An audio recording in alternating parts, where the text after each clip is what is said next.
יהיה חרם נוראי על ישראל. וואלה? למה אתה חושב? היה כתוב בוויינט, בלי הסכם, יהיה חרם. מי החרים אותנו? בוויינט כתוב שאירופה... כן, אבל מי באירופה? צרפת.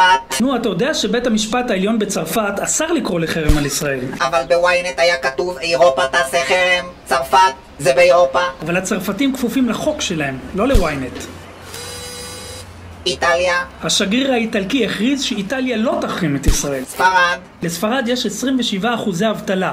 הם לא יכולים להרשות לעצמם חרם על ישראל. בוויינט היה כתוב חרם על ישראל. אבל חרם של מי, דאמית? קנדה. נו, ראש ממשלת קנדה הכריז בכנסת שהוא מתנגד לחרם. אוסטרליה. שרת החוץ האוסטרלית הייתה הראשונה שיצאה נגד החרם. בוויינט היה כתוב נברלנד. טוב, זה אפילו בוויינט לא היה כתוב.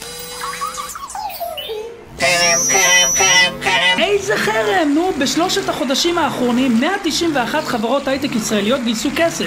זה שיא של 13 שנה. חרם, חרם עולמי, אם לא יהיה הסדר עם הפלסטינים. אבל הפלסטינים לא רוצים הסדר איתך. אז מה? ציפי לבני אמרה שנעשה הסכם עם העולם. עם מי? מה בדיוק אמרת עכשיו? זה לא אני, היה כתוב בוויינט. שוב וויינט? וויינט, וויינט, וויינט.